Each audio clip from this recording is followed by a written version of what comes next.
बिस्मिल्लाहिर्रहमानिर्रहीम। अस्सलाम वालेकुम नाज़रीन, आप यूट्यूब चैनल देख रहे हैं, मैं इमरान खान।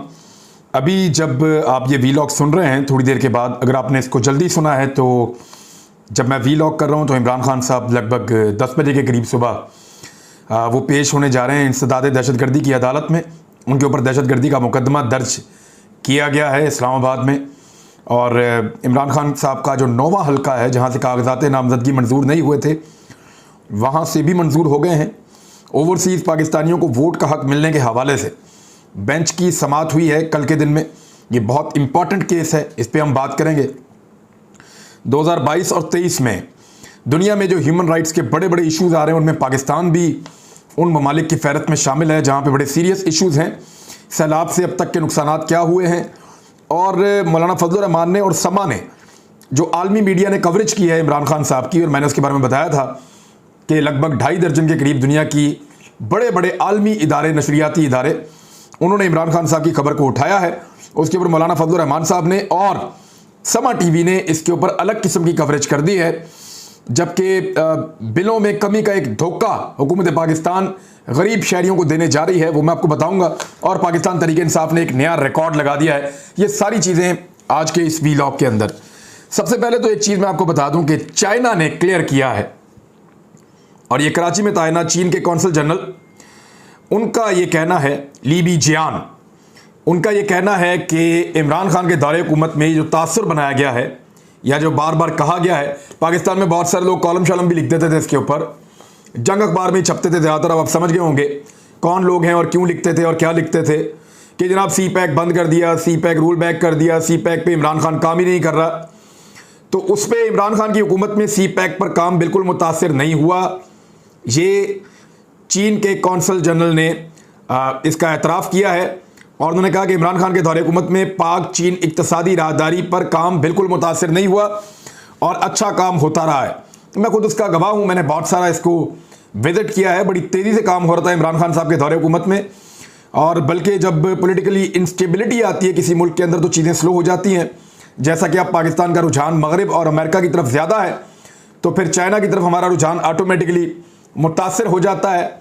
आप ये दो अलग अलग दुनिया में कैंप्स बन रहे हैं। पाकिस्तान पहले चाइना, रशिया और तुर्की और ईरान, और इस तरफ पाकिस्तान की तवज्जो बहुत ज़्यादा बढ़ गई थी। लेकिन अब रिजीम चेंज ऑपरेशन के बाद पाकिस्तान की ज़्यादा तवज्जो दूसरी तरफ दिखाई देती है। बज़ाहिर ऐसा दिखाई दे रहा है कि पाकिस्तान कभी भी किसी एक कैंप को प्रॉपरली ज्वाइन नहीं कर पाता। हम गरीब मुल्क हैं, हमें पैसे चाहिए होते हैं, कभी यहाँ से ले लेते हैं, कभी वहाँ से ले लेते हैं, और इसी तरह हम अपना काम चलाते हैं। इमरान खान साहब आज इंसदाद दहशतगर्दी की अदालत में पेश हो रहे हैं, और ये खबर पूरी दुनिया के मीडिया के अंदर छपी है और बहुत बड़े पैमाने पर छपी है। अच्छा, ये जो पेशी है इमरान खान साहब की, ये बड़ी हसास नौइयत की है। क्या हुकूमत अभी गिरफ्तार कर लेगी उनको, ये एक बड़ा सवाल है। लेकिन मैं आपको इसका जवाब पहले दे देता हूँ कि हुकूमत ऐसा कुछ नहीं कर पाएगी। उसका रीज़न ये है कि हुकूमत जानती है कि अगर उनको हुकूमत करनी है तो इस वक्त उनको इस तरह का पंगा नहीं लेना।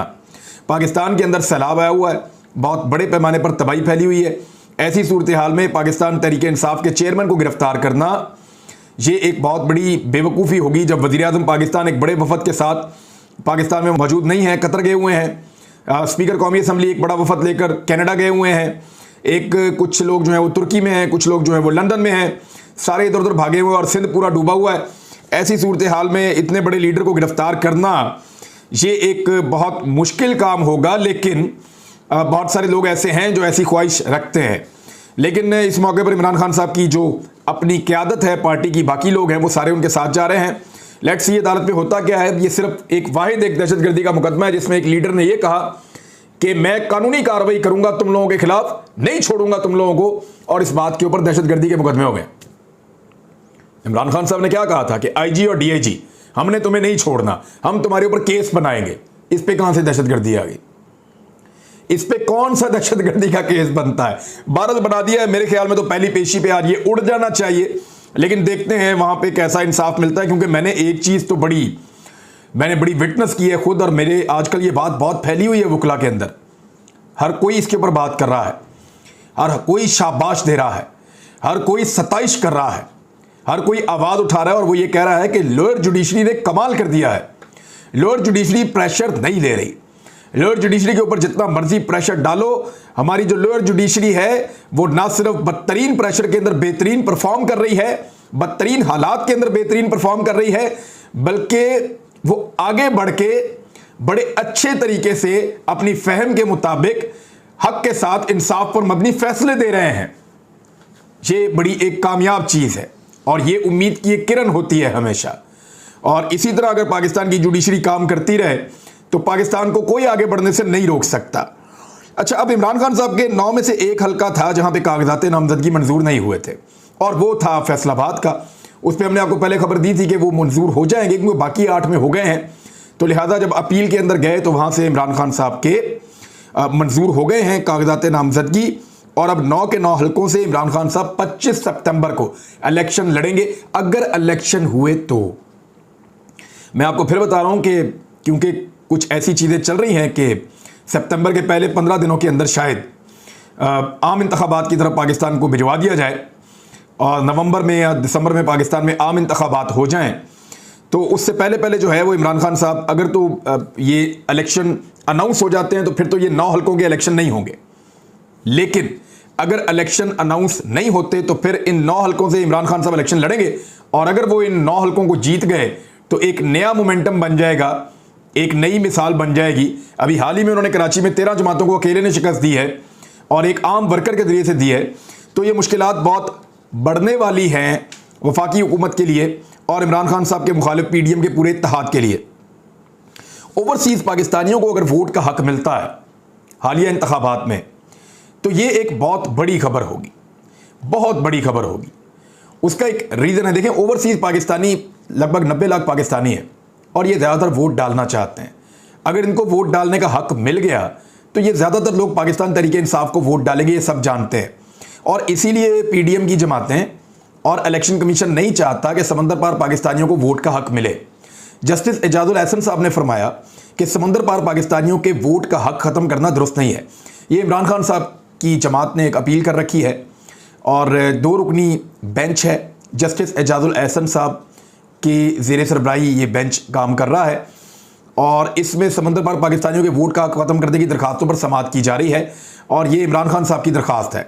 शेख रशीद अहमद इसमें पेश हुए थे और जस्टिस एजाजुल एहसन साहब ने रिमार्क्स में कहा कि धांधली तो यहाँ भी पाकिस्तान में इंतखाबात में होती है, तो धांधली रोकने के लिए आप इख्तियारात इस्तेमाल क्यों नहीं करते इलेक्शन कमीशन ऑफ पाकिस्तान। धांधली रोकने के लिए इलेक्शन कमीशन के इकदाम का अदालती जायज़ा लिया जा सकता है। इलेक्शन कमीशन के खदशात को दूर किया जाना ज़रूरी है, मगर खदशात दूर करने की बजाय ओवरसीज़ पाकिस्तानियों के वोट का हक ख़त्म करना दुरुस्त नहीं है। सुप्रीम कोर्ट ओवरसीज़ पाकिस्तानियों के वोट के हक से मुतालिक कई फैसले पहले ही दे चुकी है। अदालत ने इमरान खान की दरखास्त को रजिस्टर्ड करने का हुक्म देते हुए कहा कि बज़ाहिर ये बुनियादी आईनी हुकूक और अवामी मफाद का मामला है। अच्छा, जस्टिस मज़ाहिर नकवी साहब भी हैं इसमें, और उन्होंने पूछा कि क्या मौजूदा असम्बली बुनियादी हुकूक के हवाले से तरमीम करने की मजाज है। असम्बली में इस वक्त अरकान की तादाद बहुत कम है। देखो, तो 2/3 अक्सरियत के साथ ये आइन में तरमीम हो सकती है, वहाँ पे तादाद तो बहुत कम है, और ये बुनियादी इंसानी हुकूक का मामला है, यानी बुनियादी हक है आपका जब आप वोट डालते हैं। तो ये बड़ा एक टेक्निकल क्वेश्चन है जो अदालत ने उठाया वहाँ पे। जस्टिस एजाजुल एहसन ने कहा कि ओवरसीज़ पाकिस्तानियों के ज़रिए मुल्क में ज़र मुबादला आ रहा है, यानी सादी बात यह है कि मालियाती इदारों और दोस्त ममालिक से 1-1 अरब डॉलर मांगे जा रहे हैं।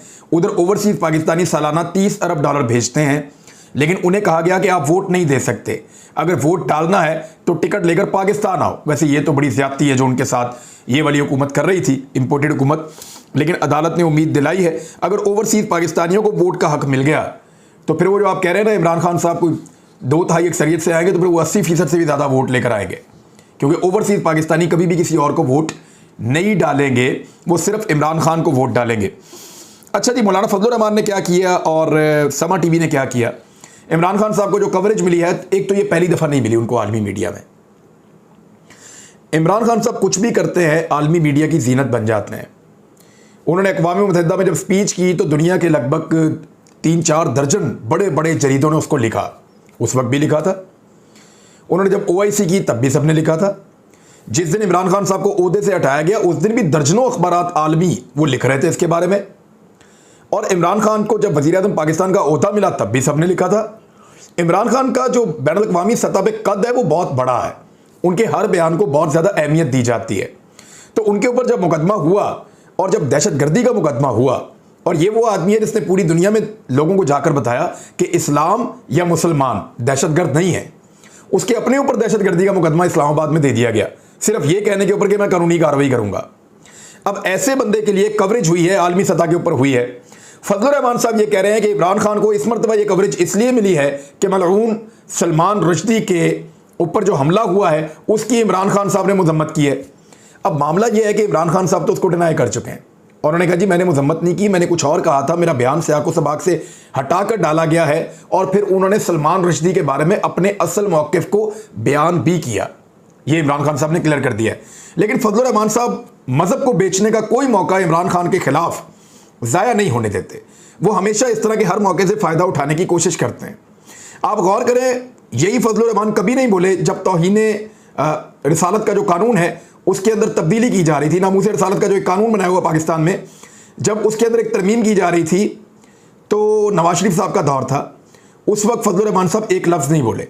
और जब फजलुर रहमान साहब से बार बार सवालात किए गए तो फजलुर रहमान साहब ने उसका जवाब देने से इनकार कर दिया। फिर आपको याद होगा जब मुमताज़ कादरी को फांसी हुई थी नवाज शरीफ साहब के दौरे हुकूमत में, तब फजलुर रहमान साहब बिल्कुल नहीं बोले थे, इक़्तिदार का हिस्सा थे और उनके साथ बैठे रहे तो उन्होंने कुछ भी नहीं कहा था। अभी हाल ही में उनके बेटे ने एक रक्सो सरूर की महफिल जो है वो अटेंड की है वफाकी हुकूमत के साथ मिलकर इस्लामाबाद में, उसके ऊपर भी फजलुर रहमान साहब कुछ भी नहीं बोले। तो ये फजलुर रहमान साहब का जो दीन है वो सिर्फ तब जागता है जब कोई मुखालिफ के ऊपर कोई एलिगेशन लगाना हो। फजलुर रहमान साहब मज़हब को हमेशा सियासत के लिए इस्तेमाल करते चले आए हैं और आज भी ऐसे ही कर रहे हैं। वो हमेशा मज़हब को सियासत के लिए इस्तेमाल करते हैं, अपनी सियासत को कभी मज़हब के फ़ायदे के लिए इस्तेमाल नहीं करते, ये आप याद रखिएगा। मौलाना फजलुर रहमान ने हमेशा मज़हब का लिबादा ओढ़ के सियासत की है, कभी ये नहीं की कि अपनी सियासत से मज़हब को कोई फ़ायदा दिया हो, ऐसा वो कर नहीं पाए, बल्कि हमेशा उन्होंने फ़ायदा उठाने की कोशिश की। कभी इसको यहूदियों का एजेंट कह दिया, कभी इसको वो कह दिया, कभी इसको वो कह दिया। ख़ास तौर पर इमरान खान के ऊपर ये अटैक करते हैं। इमरान खान वो वाहिद आदमी है जिसने इस्लामोफोबिया के खिलाफ आवाज़ उठाई, वज़ीर आज़म होते हुए नामूस रिसालत सल्लल्लाहु अलैहि वसल्लम के हक़ में आवाज़ उठाई, रहमतुल लिल आलमीन अथॉरिटी बनाई, दीनी तालीम को स्कूलों कॉलेजों में लाजमी करार दिया। ये वो आदमी है जिसने हर जगह पे रियासत मदीना की बात की। और इस आदमी के ऊपर मेरे ख्याल में ऐसा नहीं करना चाहिए फजलुर रहमान साहब को, और ये एक ज़्यादती है जो वो लगातार करते हैं। समा टीवी क्योंकि अलीम खान का है तो अलीम खान साहब की जो प्रॉब्लम है वो समा टीवी में आपको बार बार झलक नज़र आती है। अलीम खान साहब को लगता था कि इमरान खान को छोड़ने के बाद वो उसको तबाह बर्बाद कर देंगे, लेकिन अलीम खान साहब ने इमरान खान का एक बाल भी नहीं उखाड़ सके, थोड़ी सी तकलीफ भी नहीं दे सके, बल्कि जो मुद्दे अलीम खान साहब ने खड़े किए थे वो उल्टे हो गए। हत्ता कि अलीम खान साहब ने पंजाब की हुकूमत छीनने की कोशिश की थी, वो आज भी इमरान खान साहब के पास है। अलीम खान के पल्ले कख भी नहीं है। तो अलीम खान साहब जो हैं वो अब उनका टीवी ये बदले लेता है। वो ये कह रहा है कि क्योंकि इमरान खान साहब अमेरिका के मुखालिफ अपने आप को कहते हैं, तो देखें अमेरिकन और मगरबी मीडिया इमरान खान के हक़ में लिख रहा है। तो एक्चुअली इमरान खान साहब ने कभी भी अमेरिका की मुखालफत नहीं की, गुलामी की मुखालफत की है। उन्होंने हमेशा अमेरिका के गुलामों की मुखालफत की है। उन्होंने कहा कि दोस्ती करना चाहते हैं, ताल्लुकात रखना चाहते हैं, बिजनेस करना चाहते हैं, मामलात हमेशा आगे बढ़ाना चाहते हैं, लेकिन गुलामी नहीं करना चाहते। ये फ़र्क है इमरान खान के कहने में और समा टीवी के समा टीवी नहीं। समा टीवी में बड़े जीनियस लोग बैठे हैं, सारे बड़े काबिल एहतराम हैं। अलीम खान के समझने में और इमरान खान के कहने में ये फ़र्क है। बिलों के मामले में एक धोखा दिया जा रहा है, वो मैं आपके सामने रख देता हूँ कि मामला है क्या। बिजली के बिलों में जो रिलीफ है, वो जो हुकूमती दावे हैं उनको धोखा करार दिया गया है मीडिया रिपोर्ट में। और वो धोखे हैं क्या? वो ये है कि हुकूमती दावे जो है वो धोखा निकले कि गरीब आदमी को जो है बिजली के बिल में रिलीफ दिया जाएगा। 200 यूनिट वाले सार्फिन पर भी जून की फ्यूल एडजस्टमेंट मुकम्मल माफ़ नहीं होगी।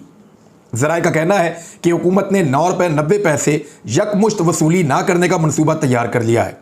मनसूबा के तहत हुकूमत माहाना 200 यूनिट तक प्रोटेक्टेड घरेलू सार्फिन से मरहलावार वसूली करेगी। पैसे लेंगे ज़रूर, लेकिन अब किस्तों में ले लेंगे।